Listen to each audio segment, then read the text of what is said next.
Hello there. Yeah, I'm here. Why am I here? Because I couldn't sleep tonight. I'm usually in bed by 9 p.m., but instead of being in bed by 9 p.m., I'm here. I got all wound up watching reality YouTube shows, the guys that are doing the live streams. And tonight, yeah, you know who you are. But it's not only you that I watch a lot of police chases going on in downtown Los Angeles because it reminds me of my youth. No, don't get me wrong. I was never chased by the police. I didn't have a very fast car at all. As a matter of fact, you could catch me running behind me in that old beat up Volkswagen, which was my first car. I saw one for sale in Tacloban or somewhere close by. Maybe it was Southern Leyte. And I actually thought, wow, I should go down there and scoop that bad boy up so I could relive my youth. But the truth of the matter is, I hardly ever look back. I only look forward. Some of you may have noticed that about me.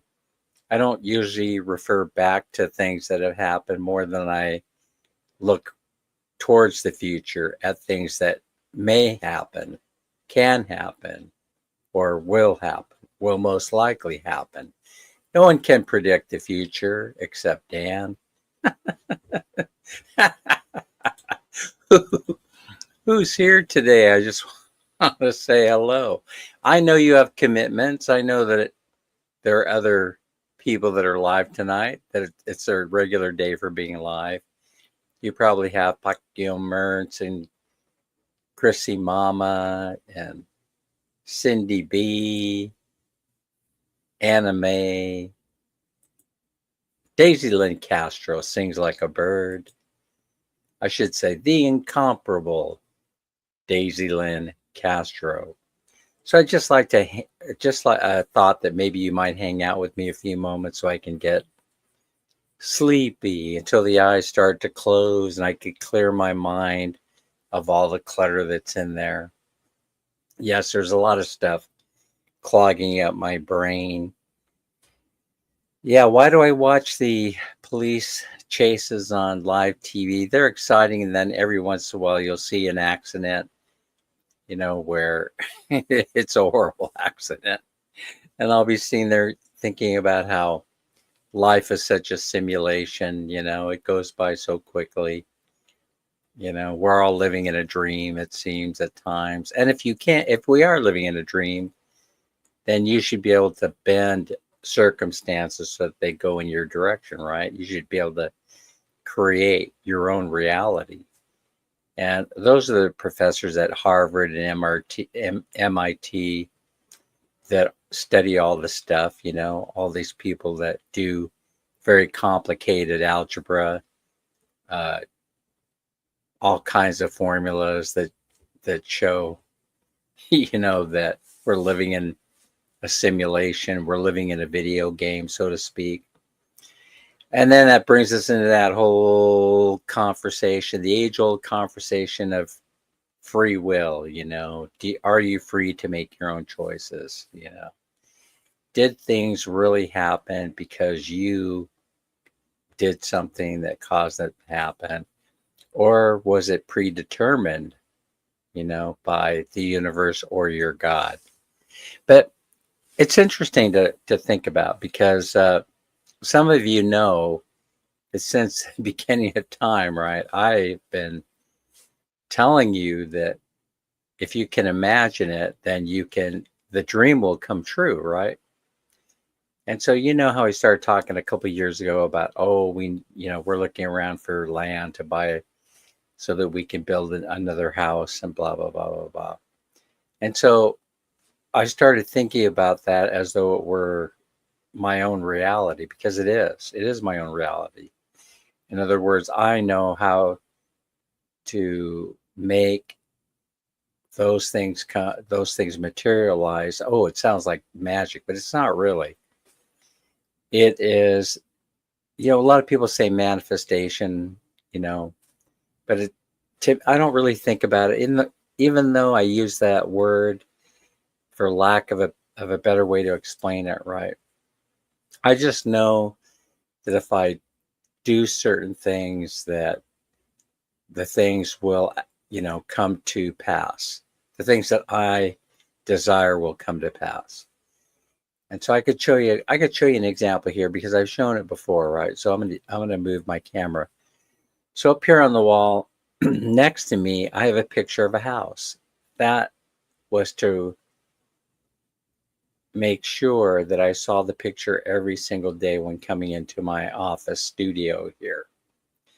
It was to remind me, to the point where it became part of my conscious and subconscious mind. And then over a period of time, it became reality. Now, that's the only way that I could explain it to you. So is that magic or something? I don't think so. I just think it's the way the universe works. See, like, here's the drawing of the little house. See it on the wall there, and how it's up there using painter's tape. And then here's the map of the Philippines. This is from the map man in Cebu. You know, the guy that comes up to you there by Osmeña Circle, and he sells the maps. So I heard about the map man, and then one day he approaches me, would you like to buy a map? And of course I already knew who he was. So I said, well, how much are they, right? And so we negotiated the price of this map. And what we do here with the map is that we plot our next adventure by marking off where we're going to go. And that's how the trips materialize for trips that are made here in the Philippines. Isn't that interesting? So call it planning or imagining or doing whatever it is that you need to do in order to make it your reality. But I'm just telling you basically what works for me. All right, let me put that aside because that's kind of boring. I think people are getting a handle on it, but praying works. By the way, I've noticed that people who pray for results also manage to materialize. It's not mysterious to me at all. This is just the way that I've learned that the world works. So take it for what it's worth. So I want to get off that subject now and talk a little bit about what happened at the dentist. Okay, I didn't go to the dentist today, but one of Minnie's nieces did. We decided that we would take her to the dentist because right here in the front tooth, right, she has I don't know if it was a cavity or if they had done some, repairing of the tooth that got chipped. You know how when kids they fall and they chip a tooth, that's very difficult to get it repaired because it can be very, very expensive. For example, when I had a crown replaced in the back here on this side, at the time it was, I think, about 7,500 pesos. Well, that's plenty money. That's a lot of money to get a crown replaced here. But it's even more money in the States. It probably runs a few $1,000s in the States. Here, at the time, I was charged 160 American dollars, which is about, depending on the exchange rate, somewhere between, 7,500 and 8,000 pesos. And so while that may seem very, very expensive to Filipinos because it probably represents a month's worth of income, earned income that they'd have to dedicate to that. And so I'm sure it's more money now because this was a year ago. And by the way, I lost a crown on the other side and I just said, forget about it. I didn't even want to deal with it because I had to have that tooth, what was left of it, pulled out. It had completely disintegrated underneath there, probably from my lack of care of it. But, or, just time for it to deteriorate because it was over 20 years old. In fact, it's probably closer to 30. When I lost this one on this side, and they said, hey, how old is that tooth? I told them it had to be between 20 and 30 years old. So I know what people go through when they have to have restoration work done, especially when it's in the front and you're a young lady, such as this one. She's probably about 14 or 15 years old. But she hadn't been affected by it, not too much. In other words, I noticed that when some people have problems in the front, like Larry Lee, who lost his restoration work in the front there, it doesn't bother Larry Lee at all because he's older, That's one thing. We don't care about those things after a certain age. Forget about it. So what if I have these 4 teeth? See, these 4 here are fake. So I have exactly the same problem as Larry does. These are all restoration work. You could tell by the discoloration from the coffee. That bothers me a little bit, by the way, that these don't stain, but the regular teeth do, no matter what I do. I use the whitener and the brightener toothpaste, and it does absolutely nothing for me. I just plain drink too much coffee. I'm drinking it now. Oh, yeah. I know what you're thinking, Dan. That's going to help you get to sleep all right. So this is how my world works. This is kind of how it works. And so it works for me. You may put your faith in other methodologies. Some of you have bad luck. On the other side of that coin is bad luck because you're always thinking, people have a tendency to think negative thoughts, and that's part of the human experience. It's part of the human condition. It's not a critique, and that used to be me. But when I learned how to do this, the whole world changed. And thankfully, I learned when I was a young adult, thanks to my sister and other people around me. I think I was in my early 40s when that happened. But getting back to the tooth restoration. So I was telling Minnie, I said, hey,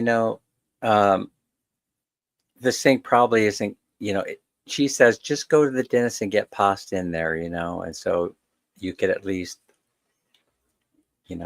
when you put the white pasta in there, you could at least eliminate that appearance, that amalgam appearance, because or mercury appearance, because it was a spot that was deteriorating in front, and it was sort of like silverish and turning black, but it didn't look like it was a deteriorating tooth more than it looked like it was a damaged tooth from something. I didn't get the whole story.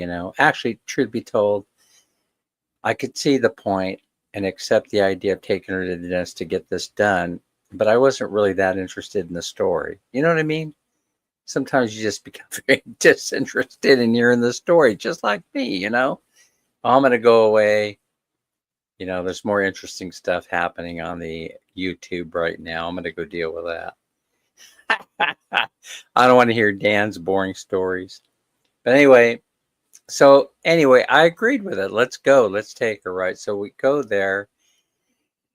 And we went down and had breakfast this morning. We did all the normal crap that we usually do, all the retirement stuff, right? That retirees do. And then we're going around meeting with a few friends at at the Rosie's Diner, whatever they're calling it, and at Dunkin' Donuts.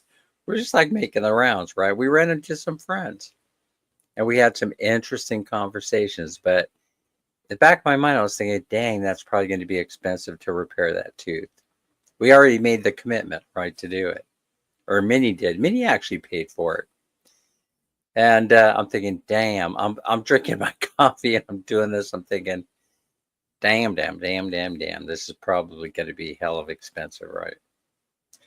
But we didn't hear from her at all, except that she was number 2 or number 3 to see the dentist because she'd been sent away, I think, on Friday or Saturday when they ran out of time to see her. So she was on the list. She was on the list, and so she was good to go. So, but when I saw her, when we finally caught up with her, we were headed back home. We went to the dentist. She was gone already. They just finished up with her, and she didn't call us or send us a message or anything. That's typical teenager, right? And they said, well, she said she was headed home. That means she was probably headed over to the terminal. So we went over to the terminal, and we're walking in there looking around for her, and all of a sudden she's yelling at us from the bus. She's on the bus getting ready to go back home because she lives quite a ways, towards Ormo. She has quite a ways to go. Past Caridad and stuff. I'm not sure exactly where, but she has a ways to go. So she's taking the bus instead of a Jeep or a trike or a bike or a hobble or a taxi. Anyway, I'm taking too long to share this story. But anyway, so I see this money change in hands where she's giving Minnie the change, right? And it was 500 pesos. And I'm looking, 500 pesos change. I go, hey, how much money did you leave with her over there, right? And it turned out that she had given her something like 2,000 pesos. And the young lady was returning back to Minnie 500, which was the change that she had left.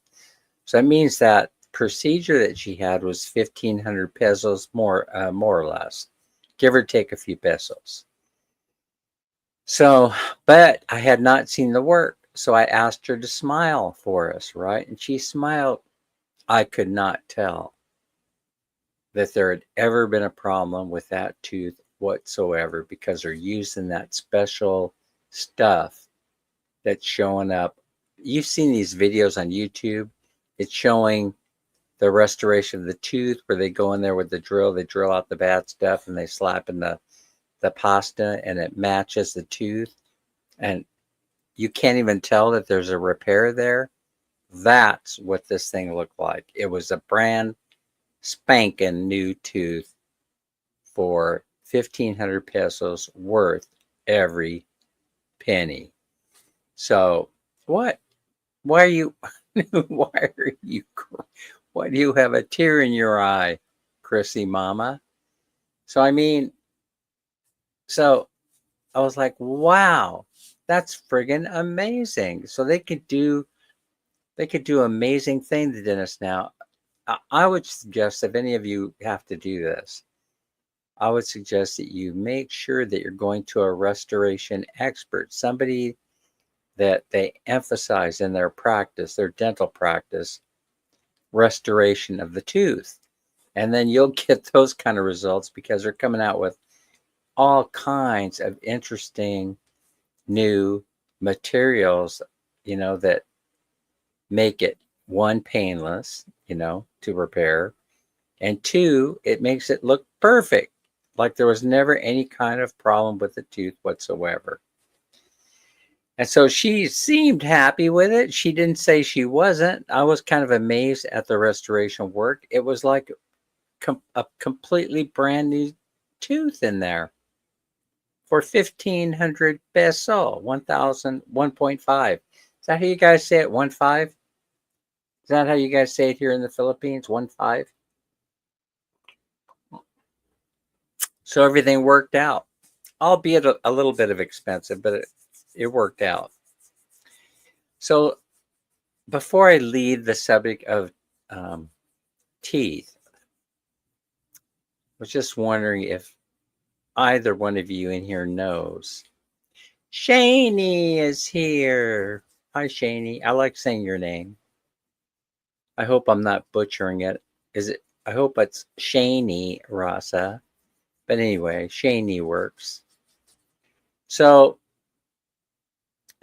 here's the thing about teeth, right? So I'm trying to, I drink a lot of coffee, so I'm brushing my teeth several times a day, to make sure that I don't get any more coffee buildup, on my teeth because they're yellowing and things like that. I'm looking at in the mirror, seeing my yellowing teeth, and I'm thinking to myself, man, I should go to the dentist. I should get them bleached or whatever they're calling it. But I'm a 68-year-old man.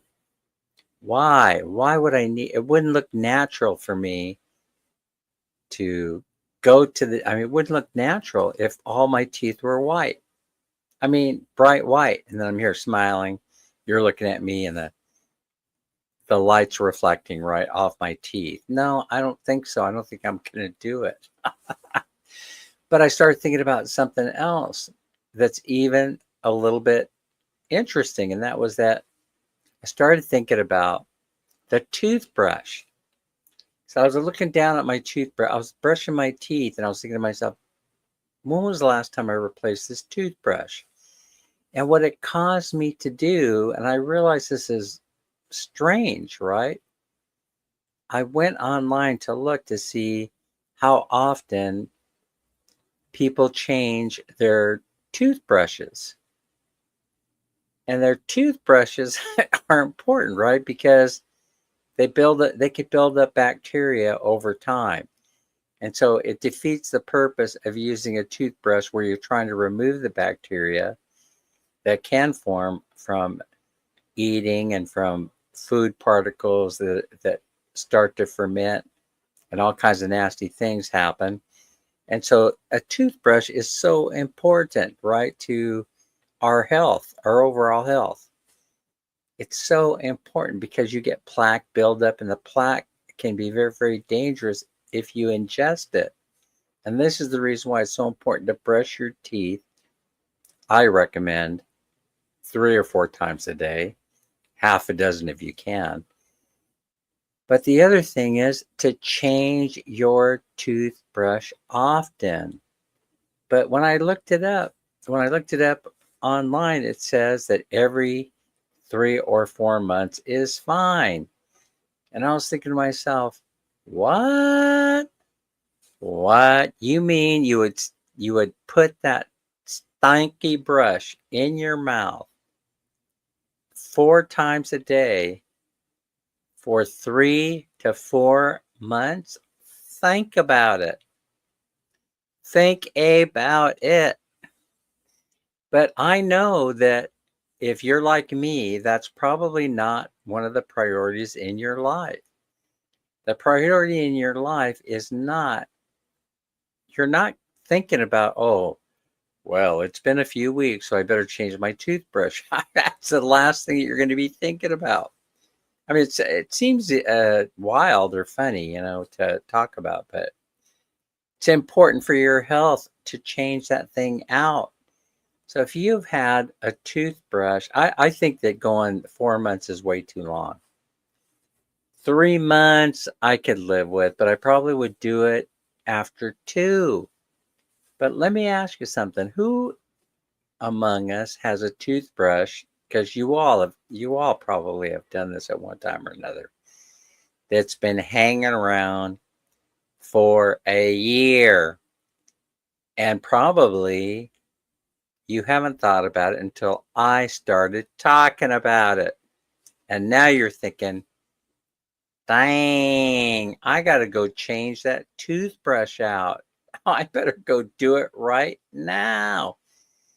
I mean, the bristles get messed up, you're in there jamming that thing in there. You're jamming it in there, using those bristles, whittling those bristles down until they're no longer useful. I mean, how many of you can go in the bathroom right now or wherever you brush your teeth, and you could look at that toothbrush and it's flat. It's like sandpaper. It's flat as sandpaper. And you're brushing your teeth with that. No, Bruce is here. Hi, Bruce. No, folks, go change that toothbrush out. You go over to DIY, always low prices, and change out the toothbrush for yourself and your entire family. Do it today. Not today, right now. Do it tomorrow. Do it the first chance you get, because you and your family, they're important. And you can alter someone's life by replacing those toothbrushes. I know somebody's laughing at me. Somebody's probably laughing at me. What was Dan's subject this evening? Yeah, he couldn't sleep, and so he got online and started talking about toothbrushes. It does sound a little ridiculous, but that's the whole thing, That's the whole thing. Dan, I bought my flight Saturday for September. Oh, cool. Cool. September's perfect. September is probably when we're going to be heading north, because I'm going to try and, I know it's weird. It's probably impossible, but we're going to try it anyway. We're going to get this house built. They say 90 days, but I think we could get this thing up quicker. So the target date for heading north is the last week of September, just between you and I, Bruce, so you know. And then we'll be headed up north. I know we're going to end up in Pampanga because Minnie has relatives in Pampanga. So if you're anywhere up there, we'll make it a point to meet. Anywhere up there, anywhere up there at SM Clark or Manila or San Fernando or any place like that. CBGB is in the house. So I didn't know if I was going to get any canoes in here today. There was something else I want to talk about, but yeah, it's kind of like along the lines of the toothpaste thing. And so, Bruce, have you, in CBGB, you would be a good judge of noticing whether this is happening or not. So I don't know, since I'm very Americanized because I spent most of my life in America and I'm an American, I know I spend a lot of time in front of the television set, but mostly in YouTube, right? I see what's going on. There's a lot of interesting channels in YouTube. And you do, Bruce? Oh, that's great. And so I can't help noticing, by the way, I can't help noticing, Bruce, all these commercials that are showing up. Oh, CBGB says, I just closed on a new condo in McMurdo Station. Congratulations, CBGB. So that's a nice commission check coming your way. So the commercials, Bruce, yeah, and please disagree with me. Please, somebody disagree with me. They're Western commercials starring Filipinas. They're the same damn commercials that were already in the can, that showed on regular free American TV, are now showing up in the Philippines with Filipino and Filipina actors and actresses in those 15-second slots on YouTube. Oh, but I know something else. The commercial slots are expanding. Remember, they only used to be 5, 7, 10-second flashes, to interrupt your stories. And then now what's happening is they're taking up almost just like on free TV. So, Bruce, what does that make you think about? I started thinking about this since I ponder. Oh, yes, ponder. I love pondering. Started thinking to myself, wait a minute. So we have American commercials that we've seen, we grew up with, and we're seeing them now 10, 15, 20 times per day. Commercials for Colgate, commercials for Head and Shoulders, the same exact ones that you and I grew up with, the same ones in the States, in the USA, right, are now here in the Philippines. There's no creative, there's no creative marketing at all to these, because all they have to do is just grab the script that they used back in the day when we were growing up, hire a couple of Filipina actresses, and put them to work. Pearl shampoo, yes, folks. Well, this is a sign of something. You just can't just go sit there with a numb brain. You have to think about why these commercials all of a sudden, number one, the most important thing is they're expanding, right? They expanded on YouTube from this 4 or 5 second thing that it used to flash, all the way up to now regular American TV time commercials, which were oftentimes 30 seconds to a minute long. And they don't give you an option to get out of them unless you pay for the premium service. So I have a couple things to talk about this. Observations that don't mean anything to anybody except for Dan. It's the kind of stuff that floats around in Dan's head all day. Probably one of the reasons why I'm an insomniac, right? The first one is they're targeting the Philippines as being a emerging middle-class consumer market. And it signals me that things are falling apart in the USA quicker than anticipated, because now those manufacturers are reaching out and they're saying, okay, who's going to buy our toothpaste? Who's going to buy our Colgate? They're not buying it in the States like they were. I know. Let's market it to the Philippines, the youngest population in all of Southeast Asia. Bam! It starts showing up here. Colgate, Prel, Head and Shoulders, all the rest of it. You know, things to whiten you, things to brighten you, things to make you beautiful and handsome. The same methodology, to get Americans to buy these consumable products they're now using here in the Philippines. I feel bad for everybody. There's the same population of people here in the Philippines that knew what plant they were able to go get in order to use to wash their hair, to heal their wounds, aloe vera to heal, to heal wounds and things like that they were using here.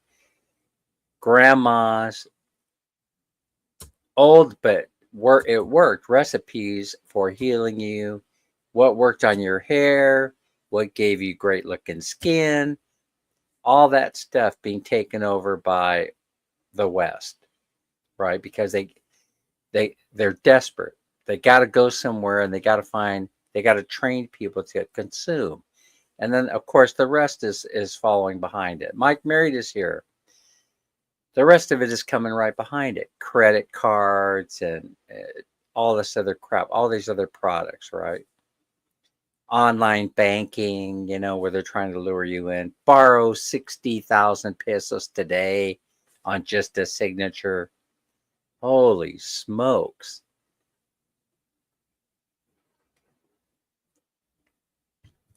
It's terrible. It's terrible. It's like a monster. You're going to get swallowed up. You're going to get swallowed up in the same consumer crap that we got wrapped up in the States. Well, maybe because people can't afford that anymore. They can't afford it in the United States, that's for sure. But look what happened, Bruce. You remember what happened? It's a slow decline. People would they started headed to the 99-cent store. And now where are they going? Because 99-cent stores are out of business. What costs 99 cents? What can you buy for 99 cents? What can you buy for? But here they're doing the same thing. They're opening up 99 peso shops everywhere I look. CBGB, the Wonder Bra, lift and separate. Exactly. Oh, it's a nice feeling. Yes, the Wonder Bra. Yeah. Oh no, I'm not doing a panel tonight, but I will probably on Thursday. Thursday for sure. Have you noticed buying Canadian is starting to hurt U.S. businesses? No, as a matter of fact, the Canadian economy is falling apart. I was just reading an article about that. You know that your the prime minister there. What's his name? What do you guys call the equivalent to our president? You know, you call him something, right? Yeah, he's starting to panic. You know, he's starting to panic a little bit. There was a store up the street. Now it's gone. Yeah. So for the longest time, we had all these, you know, but Bruce, here's the puzzling thing. Something I can't get my brain wrapped around. Right, Prime Minister. Okay. So here's the thing. In the variety stores here, when you come in September, and Mike already knows this because he was here recently.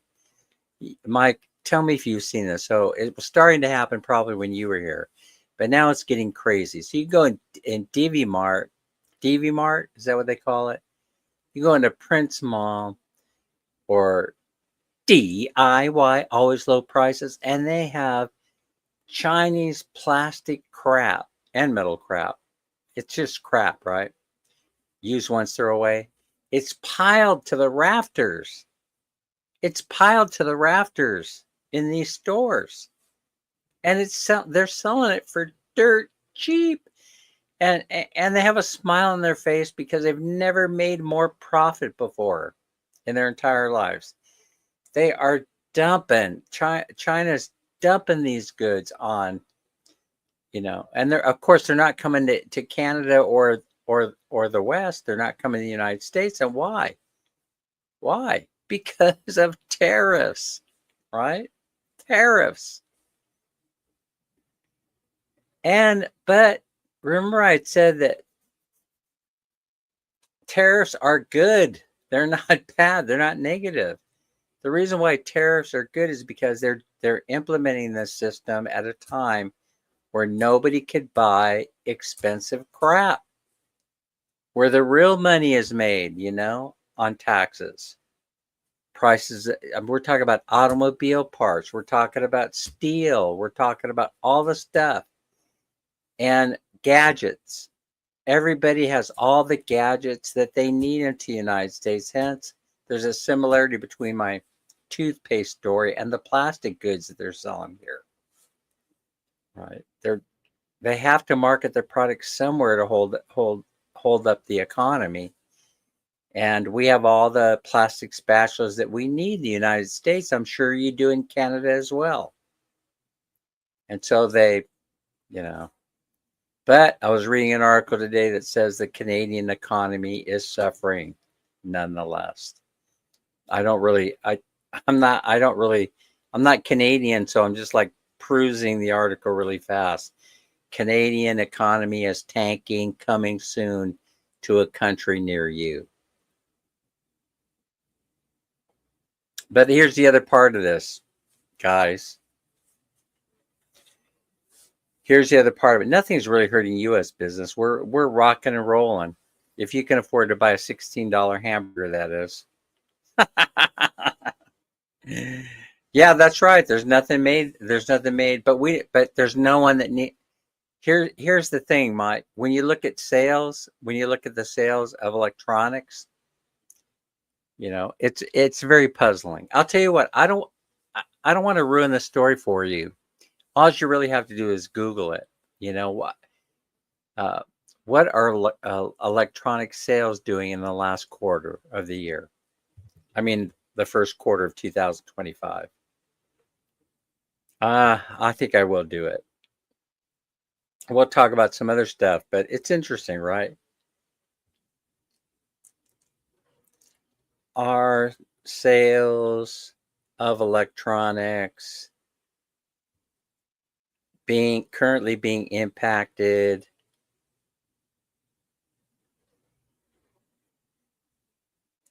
uh,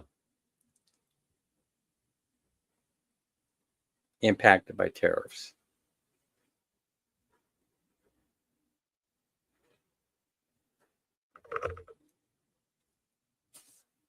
Because we know they're getting cheap here in the Philippines because they no longer have an import tax, or coming in from Singapore and China and all that other stuff. They no longer put one on there. U.S. tariffs bring price hikes to electronics 3 days ago in Popular Mechanics.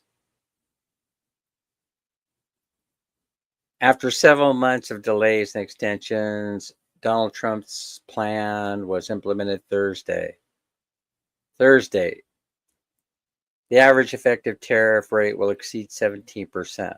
And so most imports to the U.S. will now be subject to a 10% baseline tariff.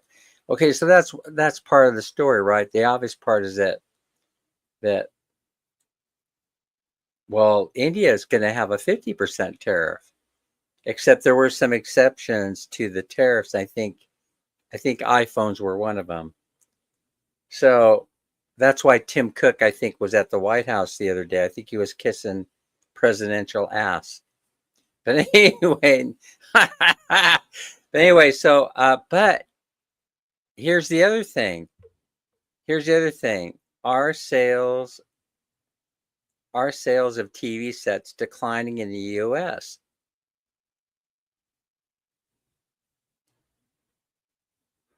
What do they call them? They're not called TVs anymore, are they? Shows you how old I am. In decline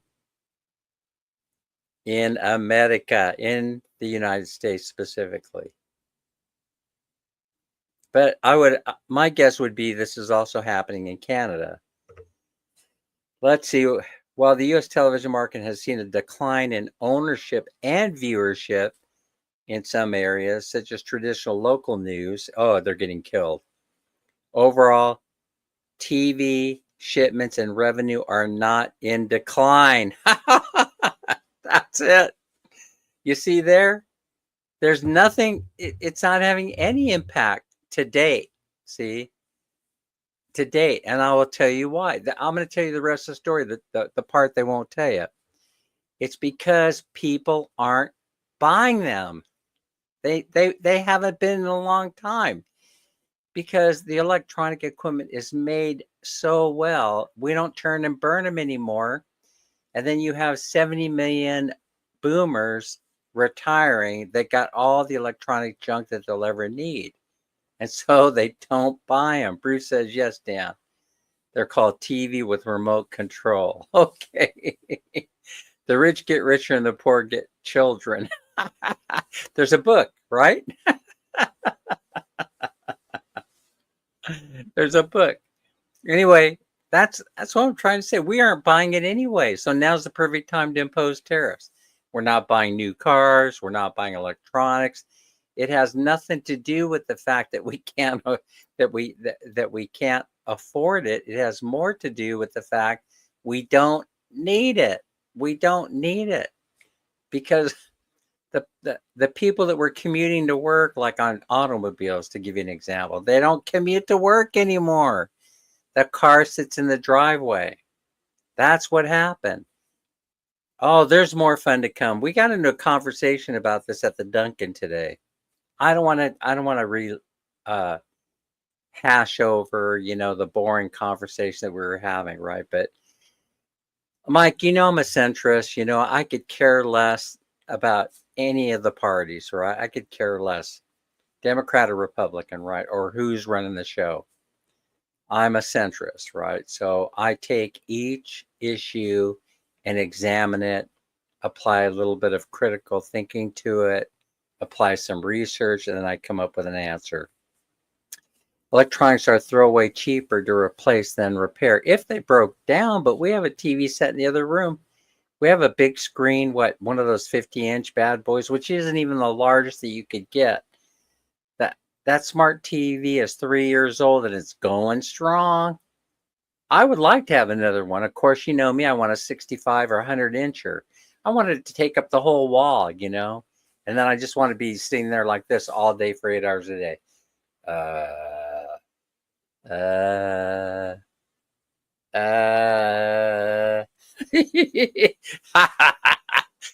Can you imagine? Can you imagine? I wonder if I could do they have surround screens yet where you could actually have a 360-degree view of your of what you're watching?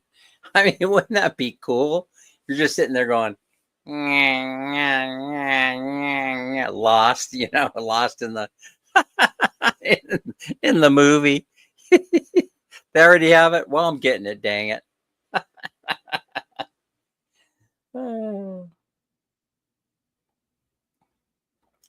Hmm. Oh, those people. You had to bring up those people, CBGB. Yeah, I knew you guys knew what was going on. Absolutely. So, but here's now we got in a conversation, right? Oh, I'll tell you what bothers me. I mention it on almost every live stream, and that is that people who want to turn, who refer to Trump as being the Messiah, the second coming. That bugs the hell out of me. There, I said it. All right, that's been bothering me for a while. People who bow down and think that it's the second coming of the Christ, right? I just look at them like, I don't know what to make of it. But I felt the same way about Biden. I felt the same way. I was just kind of like, uh-oh, we're in trouble now. But now everybody's going, oh, it's like Wayne's World, right? I'm not worthy. I'm not worthy. I'm not worthy. Bow down. Bow down. Bow down. And I'll tell you what, if you're in the flesh, human flesh, I ain't bowing. I mean, that's just the way it is. Dan is not going to be the guy in the knee pad line at Home Depot. No, I am not. That isn't how I operate, right? And so I don't understand people who get the tunnel vision like this. No, he's great. He's an idiot. He's this. He's that. That was one of the things about the election in the states that bugged the hell out of me. So Dan, that big bill they passed, so people may state will start losing health care in October. They're cutting mental health, shutting it down now. Well, we didn't have much of a mental health program in the United States. We haven't had it since Ronald Reagan started shutting it down when he was president. That's when it all started to happen. When he started transferring the federal services to the states, saying that you take responsibility and we'll help you out with a little bit of money for the next couple of years, that sort of thing. And then you're going to have to take it over yourself. That's when the whole thing started falling apart. Well, Mike, I'll tell you what about that, right? I lean more towards agreeing with you on that particular statement than any other statement that you've ever made. I really do. It really isn't about. It's about. It's the usual game of smoke and mirrors, and it doesn't really matter who's in charge. Yeah, Reagan, like the current president, they weren't really labor friendly. I don't know if you remember the whole firing CBGB of the controllers, right? Airport controllers, right? Who they never recovered from it, And now what kind of problems are we having now? Planes running into each other. Especially upon landing. Oops, two landing at the same time. Planes taking off and landing in the same direction, after a certain time of the evening. Yeah, yeah. We never recovered from that. Air traffic controllers, we never recovered from it.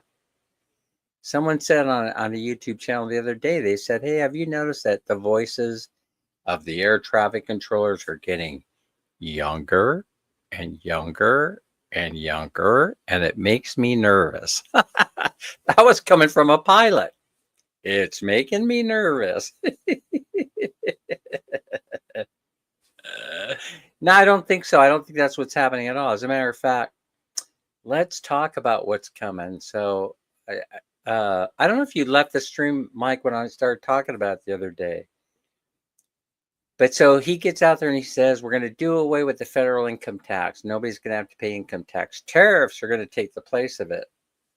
So I knew right away that was not possible. It was a numerical impossibility. And I was able to prove it right away. I just looked it up saying, okay, how much do we collect in taxes? How much are we projected to collect in tariff revenue?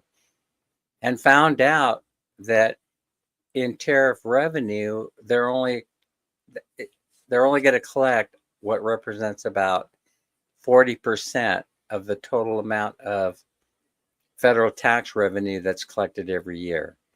And so then right away I knew, oh my gosh, I'm a prophet. Right away I knew, see, they're going to go and impose a national sales tax. And then I started hunting around for that. And now this is going to heat up right after they come back from summer recess. As soon as Congress comes back, then you're going to hear about HR 25, the bill to end all bills. Right. And this is a doozy. It does away with the Internal Revenue Service. It does away with federal income taxes and imposes a national sales tax. Now, so he tells us half the story. He doesn't tell us the whole story. It's too complicated for me. I'm just an average guy. It's way too complicated, No. This is a different scheme. We've never tried a national sales tax before. No, it's a different scheme. No, the tariffs happened in a depression. They were grasping for air. We were on the gold standard. Mike, it's way different now. It's way different. We print money. We print as much as we need. We run out, we print. We crank up the printing presses and we just print more money.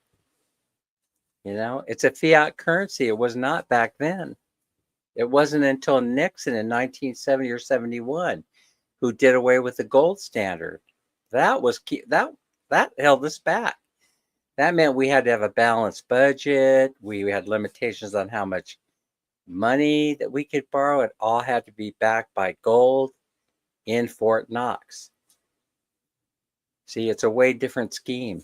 And so now, that being said, I haven't decided if, okay, so the rest of the story is, and the way my mind works is, okay, let me think this thing through, right? Okay, I can't just jump to a conclusion. I have to actually gather all the facts in my head, and they have to jumble them all up in there. They have to circulate in there for a few weeks, and then I spit out something, right? It eventually comes out. And so here's what happens. I started thinking about this, say tariffs. Okay, so the tariffs for the goods that people will be buying will inflate the prices of the product. Yes, maybe, I don't know, 2 to 5%. 5% would be killer.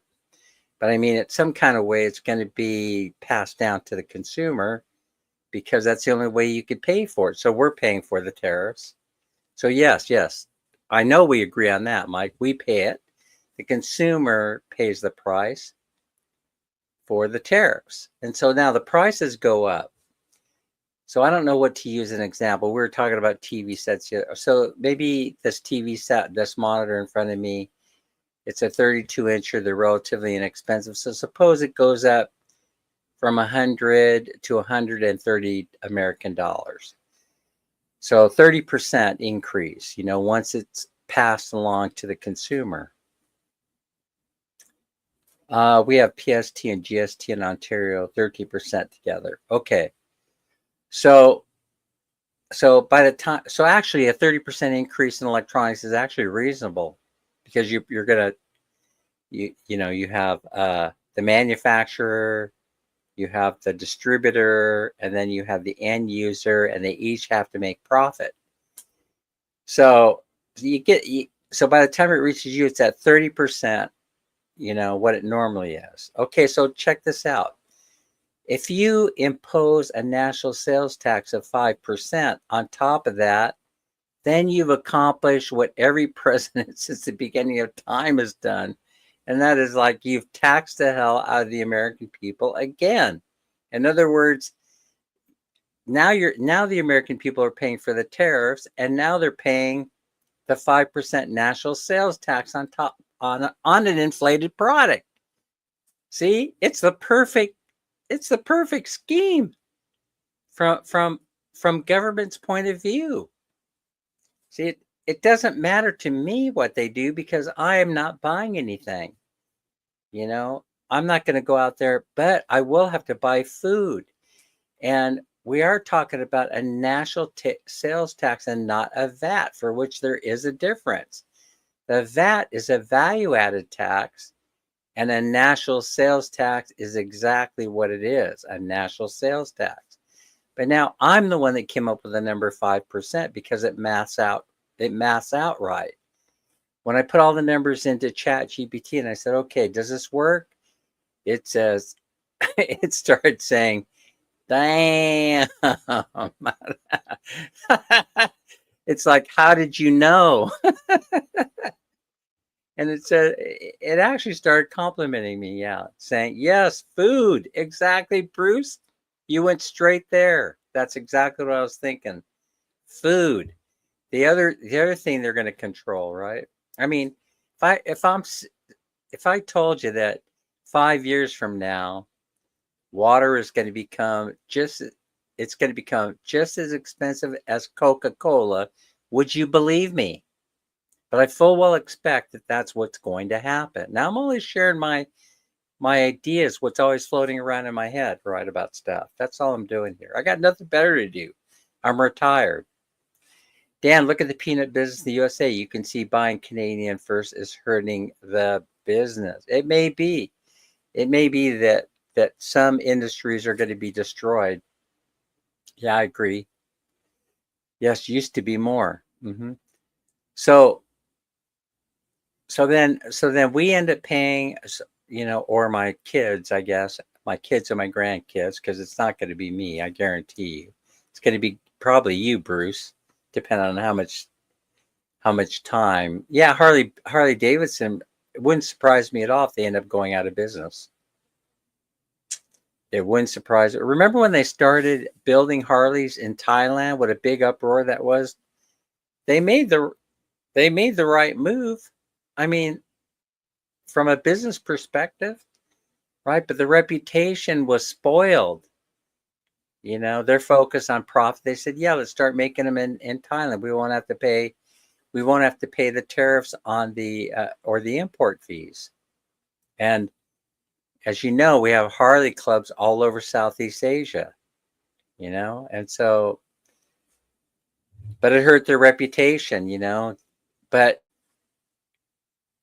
American Harley purchasers are dying off.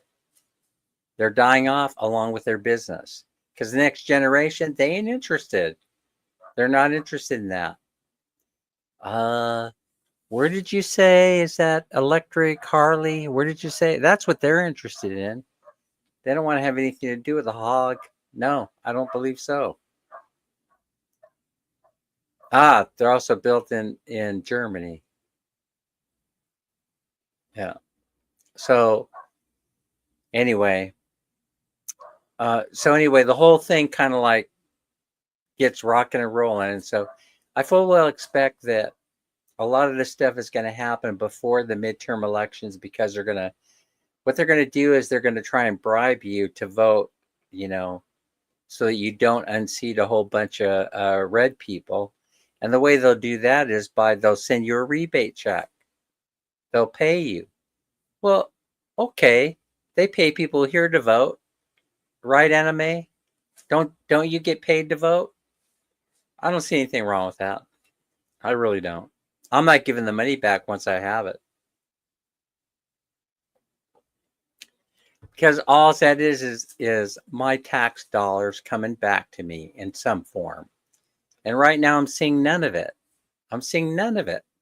I want to see something.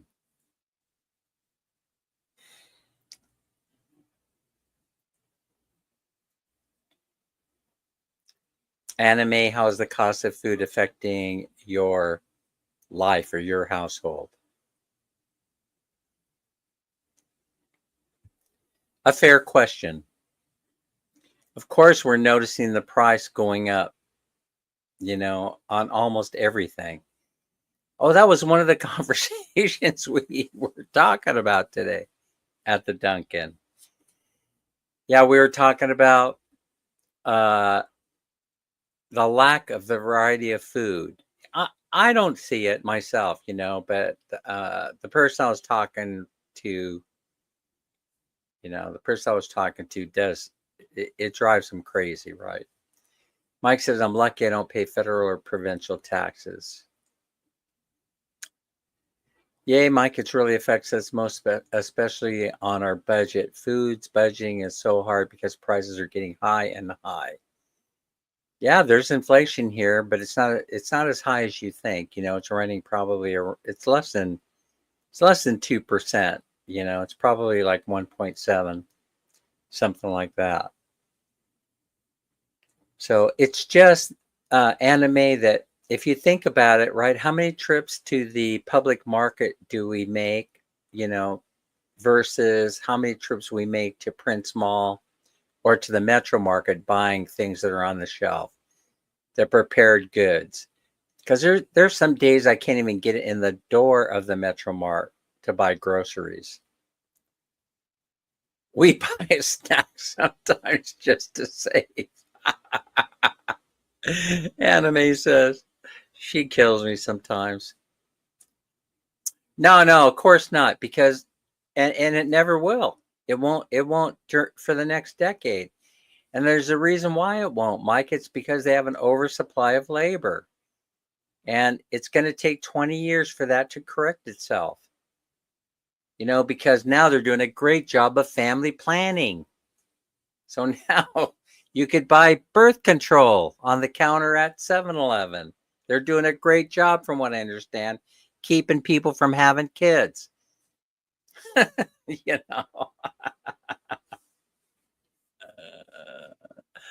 you buy more bread? That is an excellent question.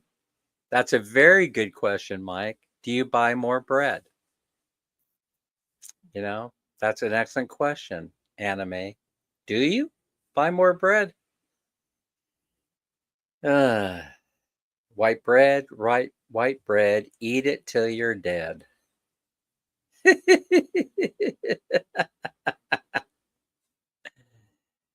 Yeah, I'm not the guy on the diet thing or the food thing. I wouldn't be the guy to answer these questions. I don't treat my body very well. She says, nope, Sir Mike. It's used as a filler. Bruce said, I'd rather buy more breed coffee eggs than buy birth control. Yeah, and so, but you're here, so you know what's going on. There's a big, where's the church? Where's the church in this? Because I remember 22 years ago or so, when 25 years ago, my first trip here, whenever it was, I'm losing track of time. The Pope's picture was all over the place, on every billboard, in every town and province, city, no matter where I went, on the side of jeepneys, you know, the bishop, everybody knew who the bishop was, everybody knew who the cardinal was. And then, you know what's going on today? Dan, I got to make sure I get to church on Sunday. Well, you used to go to church every single day of the week. Oh, yeah. Oh, yeah. Well, what happened? Don't have the time. Don't have the time. Too busy working. I'm working, my regular job, and I got a sideline job. I got to work in order to support the family. Yes, that's what I'm talking about. CBGB, that's exactly what I'm talking about. We don't drink coffee too. We prefer eating rice, and we buy bread, sell them when the kids get hungry at night. Oh my goodness gracious. That's the reality, isn't it? Yeah, things are getting expensive here. Wages are not going up, but I hate to be the bearer of bad news, but they probably won't anytime soon. Because they have a huge labor force. They have a huge force of educated, available labor. And it works the same way in any country. It's supply and demand. But maybe things will change. I mean, it has a huge growth rate. I mean, we get all excited when they start talking about the U.S. is going to experience a 2% growth GDP in the first quarter. And you go, what? Yay! We all celebrate 2%. My God, are you kidding me? The way they calculate the numbers, it's a negative number, for crying out loud. You know what I mean? But here, they have a real growth rate. They have a real growth rate. It usually floats somewhere between 5 and 7%. It's the country to be in for future growth. But they're trying they're trying to encourage people to family plan.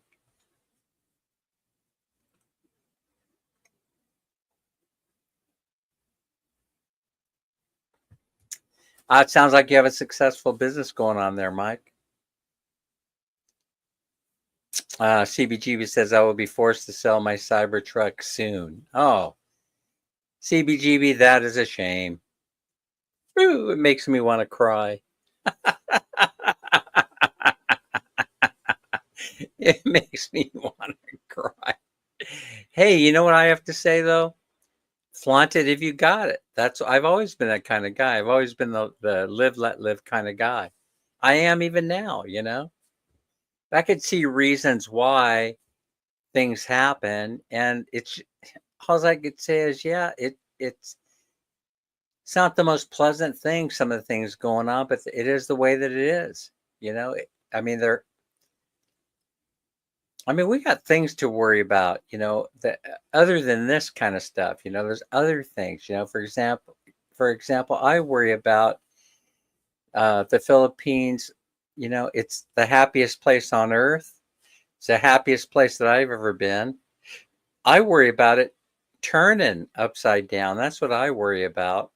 What happens if, with the bombardment of all this Western crap, what happens if it turns upside down?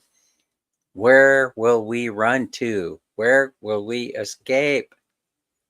But the whole idea, honestly, I'm just sharing my stuff, right? The whole idea for me coming here is that I wanted, what is the average lifespan, for someone? 78, right, for a man?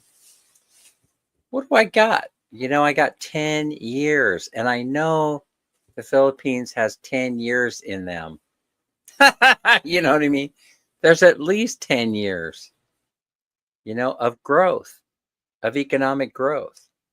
And so in the States, you're going like this. It's a a slow but certain death. And then here in the Philippines, it's going like this. At least they have hope for the future. There's hope for the future. See, that's the whole thing. Strong economic hope for the future. And so even though, Mike, you pointed out wages are depressed, I don't think it's going to remain that way forever. I don't, for various reasons, but I just don't think it's going to remain that way forever. They'll go through an industrial revolution. Mike, I don't even know if you know this or not, but you could fact check me on this, right? Foreign investment increased by 21% in the month of May. I mean, does that blow you away or what? 21% is an absolutely huge number. And so with things like that happening, you see wage growth. You can imagine it happening, that it's in their future, somewhere down the line, wage growth. They're putting in steel manufacturing plants everywhere. And why are they doing that? Because the Chinese can no longer ship steel to the Philippines and then have the Philippines reship it through to the United States, right? Because of the tariffs. They stopped all that. So instead, they're partnering up with Filipino business people, and they're opening up steel mills here. And this has been in the works for a very, very long time. And so we have a couple of them coming online. One of them was supposed to be online last month, and I'll have to check that out. As a matter of fact, I'm not only checking it out, I'm bringing it to you live because I'm going down there. I'm going to go see it myself. So Trump says U.S. buys more from Canada than Canada buys from U.S. We have 40 million people. USA has 340 million people.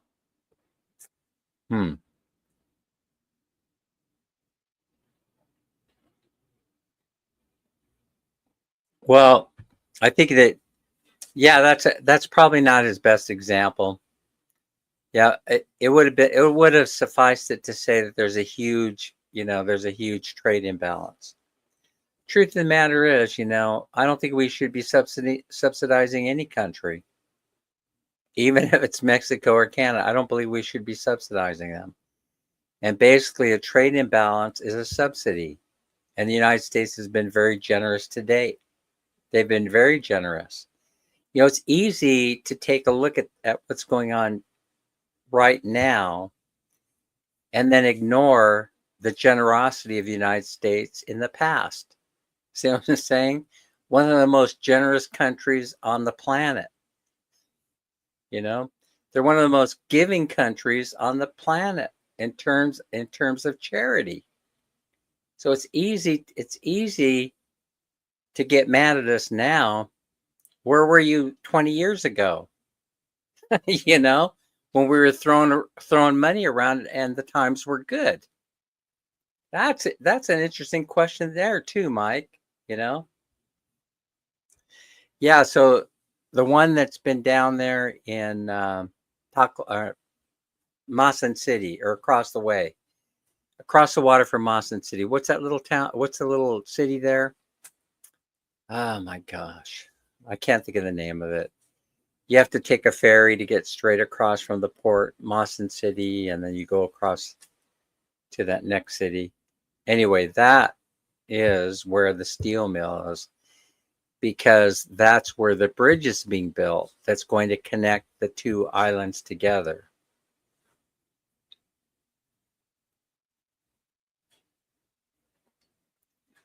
It's very, very smart. Very, very smart. There's something else that happened concerning rolled steel for car manufacturing, but I'd have to look it up. I remember seeing an article about that, about the importing of rolled steel. I think that's what was going on. I think that China was sending the warehouses full of rolled steel this way, and then to a company here in the Philippines would export it to the United States. I think it had something to do with car manufacturing. Anyway, he destroyed all that he destroyed any hope for the moment that we'll have electric cars from China in the United States, unless they decide that they want to come to the United States and build the cars there. I think that we won't see BYD. And isn't it interesting that Warren Buffett divested himself of BYD? I mean, that caught my attention, that he that he sold off his stock almost as though he was pre-warned that this was going to happen, and their market was going to be limited to what they could sell in Southeast Asia. It's very interesting. Or other parts of the world. It's not just Southeast Asia, but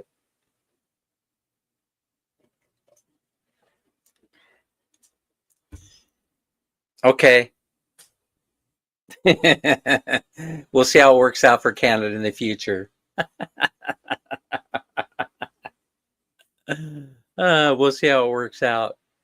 I think that they've got to work it out.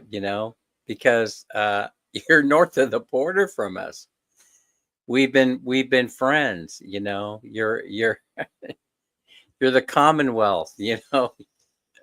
We technically, I mean, look at the historical underpinnings of both countries. So I hope it works out. Yeah, but them again, they're in worse shape than we are, Mike. They're in worse shape than we are. Europe is falling apart economically because of one of the things that we're still friends. But I mean, one of the things that's happening is really something that none of us can control, and that's us getting older. And then when you get older, you just buy less stuff. You just simply buy less stuff. And so that's going to have an impact on the economy. So I guess what I'm saying is it might sound not right. It might sound, people can disagree with me, right? But it's going to happen the way it's going to happen. It has to. There's a huge sucking sound going on, a huge vacuum cleaner, and you can't stop it. You can't turn it off. Because all you have to do is look at all the demographic trends that are going on all over the place. Japan, Europe, Russia, I mean, you name the country. We have our own oil. We have more oil than we need under the ground. And we're going to use the oil to burn in our to make electricity. Oh, the environmentalists don't like that.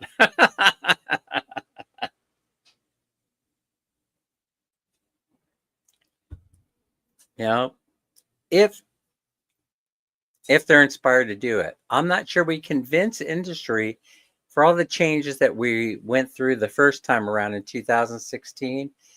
I'm not really sure, Mike, that we're going to be able to convince, industry to give us another shot. I'm not really sure.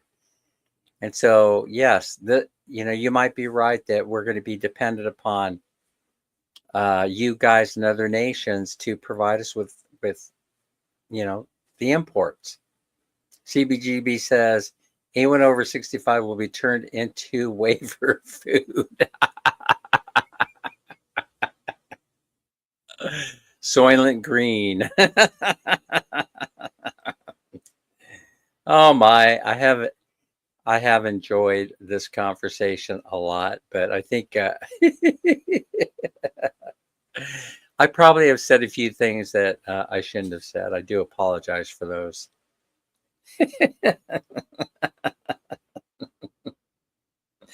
We're not building out of wood anymore. We're going to build out of steel.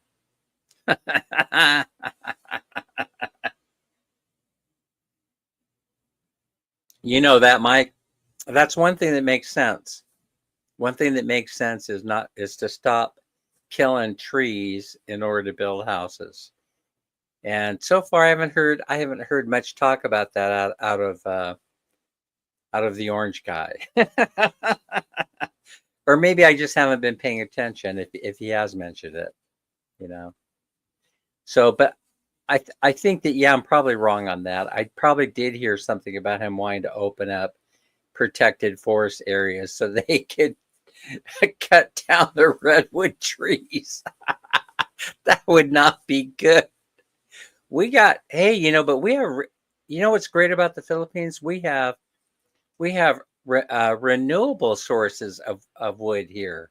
And it's very strong wood too, and it grows fast. So I don't know why they aren't, you know, that industry here isn't exploding right now.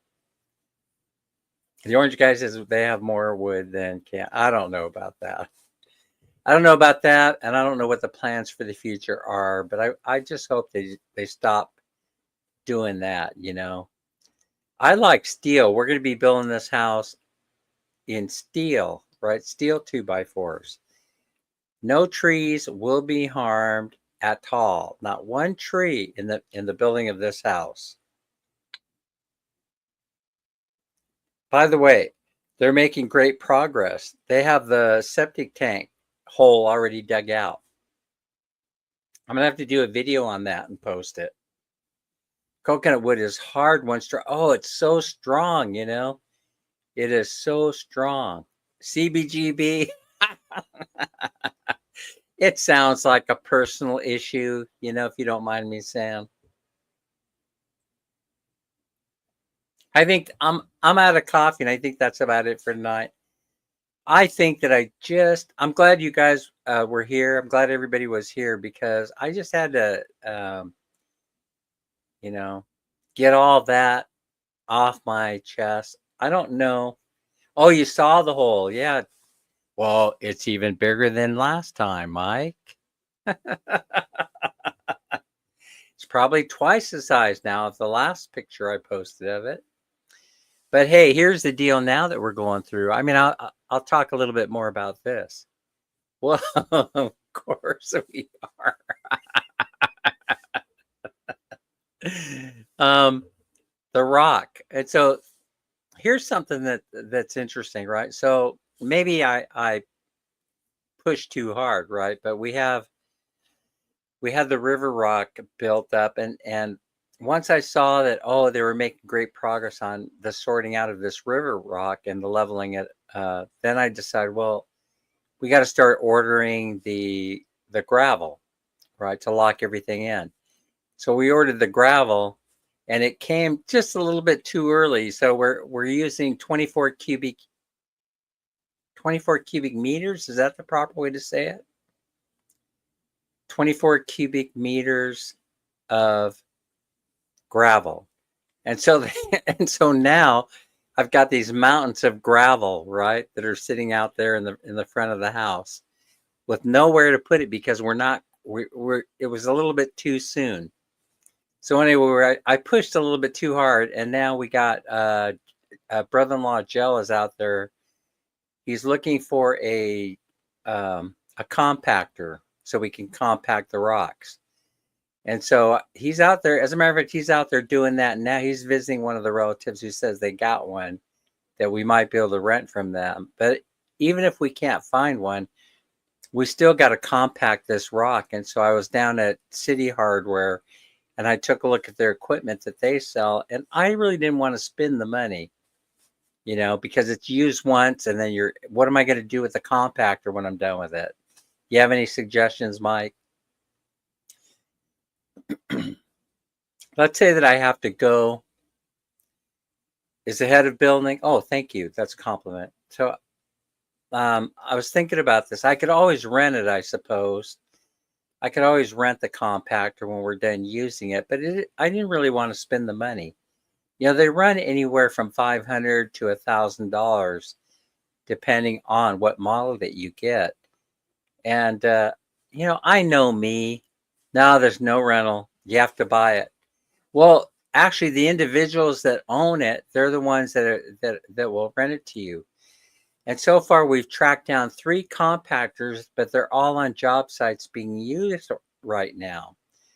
So the owner, so it gives me an idea that there's a demand for it. So I really don't want to put out the money, but I will buy the thing if I have to. But then I'll post it on Facebook. You'll probably see my Facebook posting saying, hey, anybody want to rent this? I'll give you a reasonable rate. And I'll just go out there and just start renting it until I get my money back. But I mean, I hate to do it. I'm hoping that Jill is going to, be able to grab one from the relative who rents one out for a living. That's partly what he does. And we just got a phone call tonight saying they got one, right? Tree stump with two. Yeah, well, that's the other option. But that's labor, and it's very boring, They're standing there going clunk, clunk, clunk, clunk. We have 200 square meters. 200 square meters and 4 guys or 3 guys we would have on that job. So, and they'd have to be,